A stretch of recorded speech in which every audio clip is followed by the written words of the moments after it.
اور یہ اصل مقصد ہے. ورنہ یہ بات کہ حضرت محمد صلی اللہ علیہ وسلم اللہ کے رسول ہیں، یعنی جو ہم کلمہ پڑھ رہے ہیں محمد الرسول اللہ، تو یہ تو ایسی بات ہے کہ صرف مسلمان نہیں، ساری دنیا کے سارے مذاہب کے ماننے والے سب اس کو مانتے ہیں کہ محمد صلی اللہ علیہ وسلم اللہ کے رسول ہیں. کوئی بھی انکار کرنے والا نہیں. اپنی اپنی زبان میں اگر انگریز ہے تو وہ بولے گا محمد پروفٹ، یعنی وہی مفہوم اس کا وہی رسول ہے. تو سب مانتے ہیں. اگر ہم مسلمانوں نے بھی اتنا ہی مان لیا کہ محمد صلی اللہ علیہ وسلم اللہ کے رسول ہے تو یہ کون سی کمال کی بات ہے. یہ تو بغیر ایمان والے بھی بول رہے ہیں کہ حضرت محمد صلی اللہ علیہ وسلم کون ہے. پر اتنا فرق ہے کہ وہ اپنا نبی نہیں مانتے، تمہارے نبی بول دیتے کہ تمہارے نبی محمد ایسے ہے اور ویسے ہے، جو بھی کرتے ہیں. اعتراض کرنے والے بھی اعتراض بھی بہت کیے گئے ہیں حضور صلی اللہ علیہ وسلم اور کیے جاتے رہیں گے. تو وہ بھی بولتے ہیں کہ محمد رسول اللہ اللہ کا رسول ہی مان کر اعتراض کرتے ہیں کہ تمہارے نبی ایسے کرتے تھے. اگر اعتراض کرنے والے کرتے ہیں تو وہ بھی نبی مان کر اعتراض کرتے ہیں. اور یہ ایک انسانی فطرت ہے کہ جو آدمی جتنا زیادہ مشہور ہوتا ہے اس پر اتنے ہی زیادہ اعتراض کیے جاتے ہیں. تو دنیا میں سب سے بڑی مشہور شخصیت جو ہے رسول اللہ صلی اللہ علیہ وسلم کی. تاریخ انسانی میں کوئی شخصیت ایسی نہیں گزری جن کو آپ صلی اللہ علیہ وسلم سے زیادہ شہرت ملی ہو. اور آپ صلی اللہ علیہ وسلم کو تو شہرت ایسی ملی ہے کہ آپ کا ابھی دنیا میں ظہور نہیں ہوا تھا، اس سے پہلے سے آپ صلی اللہ علیہ وسلم کا نام مشہور کیا گیا اللہ تعالیٰ کی طرف سے. اللہ نے قرآن میں فرمایا وَرَفَعْنَا لَكَ ذِكْرَكَ کہ ہم نے آپ کے ذکر کو بہت بلند کیا ہے. تو اللہ تعالیٰ نے ایسا انتظام فرمایا کہ حضور صلی اللہ علیہ وسلم سے پہلے جتنے انبیاء آئے سب نے اپنی اپنی قوموں کو حضرت محمد صلی اللہ علیہ وسلم کا تعارف کرایا. آپ کی ذات کا تعارف، آپ کی امت کا تعارف، ان کے فضائل، ان کے مناقب بتائے. آدم علیہ السلام جو جد اعلیٰ ہے اور سارے انسانوں کے باپ ہے، سب سے پہلے انہوں نے تعارف کرایا کہ میری اولاد میں سے ایک نبی آخر میں ایسے ایسے آئے گا. زمین پر آنے سے پہلے اللہ تعالیٰ نے ان کا تعارف کرا دیا جنت میں سے، جب ہی ان کو پتہ لگ گیا تھا کہ میری اولاد میں سے ایک ایسے نبی ہوں. تو حضور صلی اللہ علیہ وسلم کی ذات تو ایسی ہے کہ آپ صلی اللہ علیہ وسلم کی شہرت یہ پہلے سے آ رہی ہے. آدم علیہ السلام سے لے کر جتنے 1,24,000 نبی، یہ مشہور روایت ہے، اور ایک روایت کے مطابق 2,68,000 نبی دنیا میں آئے. سب نے اپنے اپنے زمانوں میں رسول اللہ صلی اللہ علیہ وسلم کی بات اور تعارف کرایا ہے.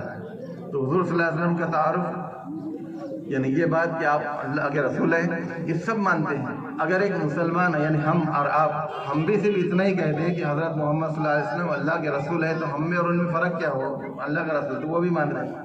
فرق ہے عملی زندگی میں کہ ایک مسلمان اس امت کا ایک فرد جو یہ کہتا ہے کہ محمد صلی اللہ علیہ وسلم اللہ کے رسول ہے، محمد الرسول اللہ.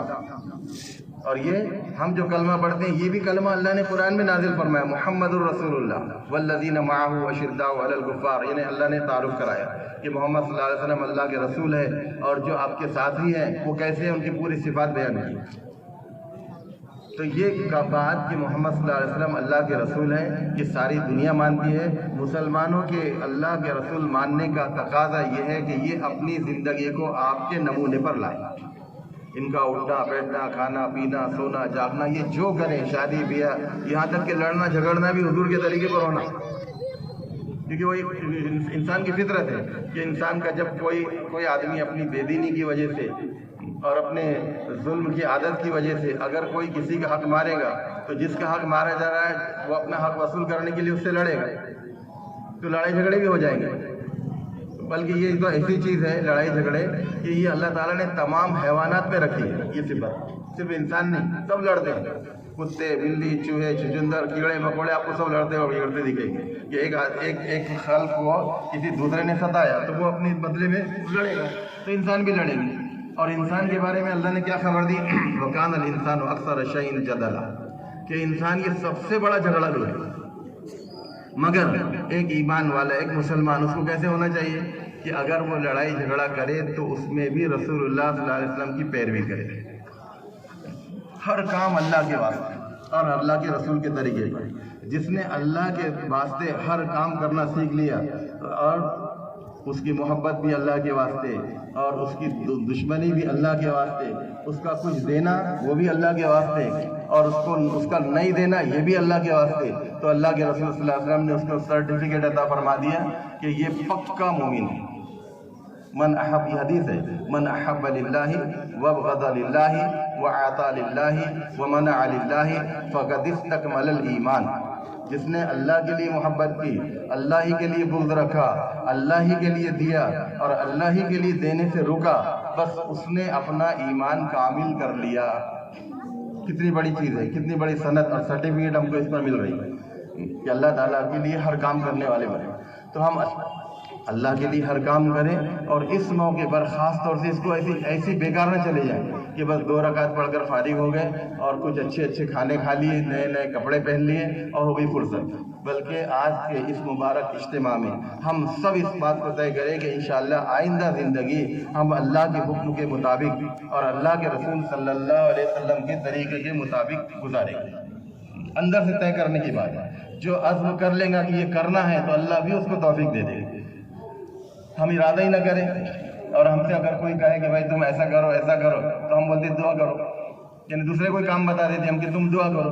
مطلب یہ کہ اللہ تعالیٰ زبردستی ہم سے کرا لے، تو خوب یاد رکھیں کہ اللہ تعالیٰ ہم کو زبردستی دین پر نہیں چلائے گا۔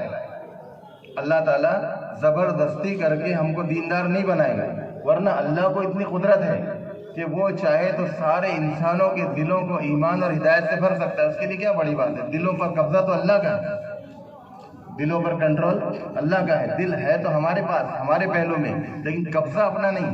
اللہ نے فرمایا اللہ یحول بین المرء وقلبہ، کہ اللہ ہی حائل ہے بندوں کے اور ان کے دلوں کے درمیان، وہ ڈالتا ہے۔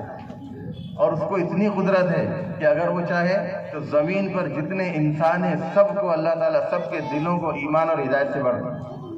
وَلَوْ شَاءَ رَبُّكَ لَآمَنَ مَنْ فِي الْأَرْضِ كُلُّهُمْ جَمِيعًا، اللہ فرما رہا ہے کہ اگر آپ کا رب چاہے، حضور سے کہا کہ اگر آپ کا رب چاہے تو یہ زمین پر جتنے انسان ہیں سب کو اللہ تعالیٰ ایمان دے دے، سب ایمان لے آئے، کوئی بغیر ایمان والا نہ رہے۔ لیکن یہاں اللہ تعالیٰ اپنی قدرت استعمال نہیں کرے گا، بلکہ اللہ نے بندوں کو کیونکہ امتحان کے لیے بھیجا ہے، تو اللہ تعالیٰ ہم سے دیکھنا چاہتے ہیں کہ ہم کیا کرتے ہیں۔ تو ہم آج مانگے بھی اور عزم کریں اندر سے کہ انشاءاللہ آئندہ زندگی اللہ کے حکم کے مطابق اور رسول اللہ صلی اللہ علیہ وسلم کے طریقے کے مطابق گزاریں۔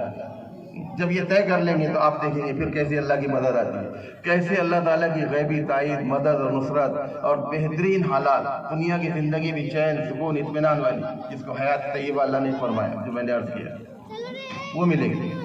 اور نہیں تو اگر ہم اپنی چال سے چلتے رہیں، نہ اللہ کے حکموں کی پرواہ، نہ اللہ کے رسول کے حکموں کی پرواہ، تو اللہ تعالیٰ بھی ایسے لوگوں سے، ایسے مسلمانوں سے بے پرواہ ہو جاتا ہے کہ مخلوق ان کے ساتھ کچھ بھی کرے اللہ کو کوئی پرواہ نہیں ہوتی۔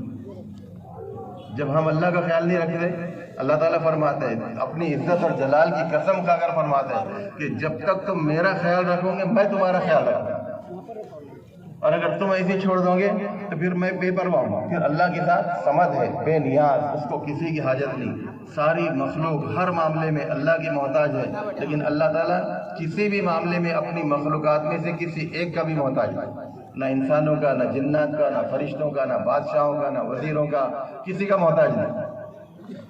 سب کچھ کرنے والی ذات اللہ ہے۔ اس لیے ہم سب طے کر لیں، اللہ تعالیٰ ہم سب کو عمل کی توفیق عطا فرمائے، اور یہ سبب کے طور پر اپنے آپ کو کامل دیندار بنانے کے لیے ایک محنت ہے جو چل رہی ہے تبلیغ کے نام سے، اس میں ہم جڑیں گے تو دین پر چلنا آسان ہو جائے گا۔ اس لیے کہ بار بار جب قرآن حدیث کی باتیں سامنے آتی ہے، ایمان تازہ رہتا ہے، اندر سے جذبات بنتے رہتے ہیں، اس میں ان اعمال دعوت پہ جڑنے کی کوشش کریں گے۔ اب امام صاحب آپ کو نماز کی ترتیب بتائیں گے، اس کے بعد نماز پڑھی ہوگی انشاءاللہ۔